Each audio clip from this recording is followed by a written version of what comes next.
Assalamualaikum warahmatullahi wabarakatuh. Halo semuanya, bertemu lagi dengan saya Neng Irmayanti dengan NPM 102220052. Nah, pada kesempatan kali ini saya akan sedikit menjelaskan materi mengenai SDLC atau System Development Life Cycle. Jadi, SDLC itu adalah tahapan-tahapan pekerjaan yang dilakukan oleh analisis sistem dan programmer dalam membangun sistem informasi. SDLC ini juga merupakan suatu alat untuk manajemen proyek yang bisa digunakan untuk merencanakan, memutuskan, dan mengontrol proses pengembangan sistem informasi. Di sini juga ada metode SDLC. Nah, metode SDLC ini seringkali digunakan untuk memecahkan suatu masalah. Langkah-langkahnya yang pertama yaitu melakukan survei dan menilai kelayakan proyek pengembangan sistem informasi. Kemudian yang kedua yaitu mempelajari dan menganalisis sistem informasi yang berjalan. Selanjutnya yang ketiga yaitu menentukan permintaan pemakai sistem informasi. Kemudian setelah menentukan yaitu memilih solusi untuk memecahkan masalah yang paling baik. Kemudian yang kelima menentukan perangkat keras dan perangkat lunak pada komputer. Dan yang terakhir merancang dan membangun sistem informasi yang baru. Selanjutnya yaitu tahapan SDLC. Terdapat 3 tahapan, yakni yang pertama yaitu perencanaan, seperti merencanakan studi kelayakan, diagram arus logis, kamus-kamus data, spesifikasi pemakai, dan perencanaan konseptual. Nah, kemudian yang kedua yaitu perancangan, seperti laporan perancangan sistem, rancangan atau desain bagian arus, dan tabel keputusan. Dan yang terakhir implementasi, yaitu perencanaan perubahan atau pengembangan sistem, perencanaan pengujian sistem, dan jadwal operasi dan perawatan. Nah, di sini juga ada teknologi dan praktik-praktik SDLC.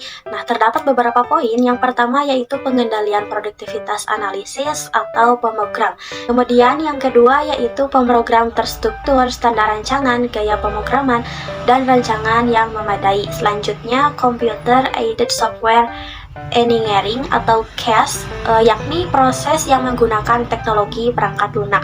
Lalu ada prototyping, yaitu untuk mendukung layar monitor.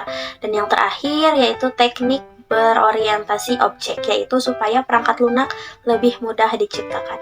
Selanjutnya yaitu keterlibatan auditor dalam SDLC, yaitu untuk meyakinkan bahwa audit ini diperlukan dan juga lingkup pengendalian dibangun dalam sistem berdasarkan komputer. Nah, di sini juga ada faktor-faktor yang harus diperhatikan dalam SDLC. Faktor-faktor tersebut ialah yang pertama pembangunan perangkat lunak aplikasi, pembangunan basis data, yaitu tempat utama untuk menyimpan arsip-arsip. Yang ketiga yaitu penentuan konfigurasi sistem, pengadaan, pemasangan, dan instalasi perangkat keras. Kemudian pembuatan prosedur atau petunjuk aturan pemakaian. Dan yang terakhir yaitu penentuan, pengadaan, dan pelatihan personal pelaksana. Nah, selanjutnya yaitu perancangan SDLC.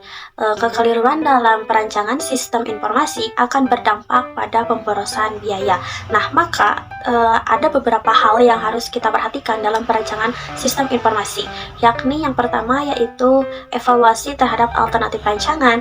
Yang kedua pembuatan spesifikasi rancangan, yaitu merancang seluruh laporan manajemen dan dokumentasi keluaran dari awal sampai akhir.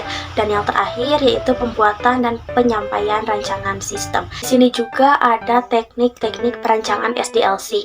Terdapat 7 teknik, diantaranya yang pertama yaitu perancangan formulir seperti analisis formulir, diagram hierarki data, dan bagan data letak formulir. Nah, kemudian yang kedua yaitu perancangan database. Contohnya seperti diagram struktur data, diagram tata letak catatan, lembar analisis file, dan matrik-matrik file.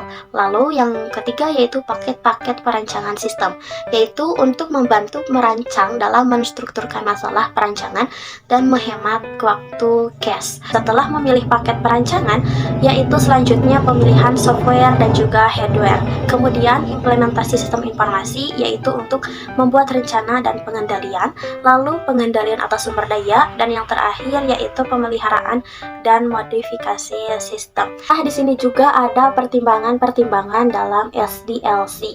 Di kolom elemen sistem terdapat keluaran atau output, dan di kolom pertimbangan perancangan terdapat efektivitas biaya, relevansi, kejelasan, dan ketepatwaktuan.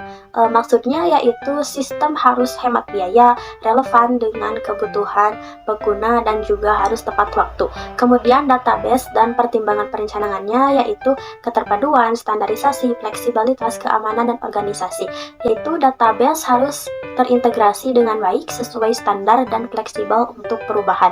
Selanjutnya yaitu pemrosesan data, yakni proses data harus hemat biaya, akurat, konsisten, dan terintegrasi dengan elemen lain dalam sistem. Lalu selanjutnya memasukkan data atau input. Tentu saja data yang dimasukkan ke dalam sistem harus akurat, konsisten, dan terintegrasi dengan baik. Dan yang terakhir yaitu pengendalian dan pengukuran keamanan. Selanjutnya yaitu analisis LDLC. Di antaranya yang pertama yaitu analisis problem system atau identifikasi masalah. Nah, hal ini merupakan langkah utama dalam menganalisis sistem.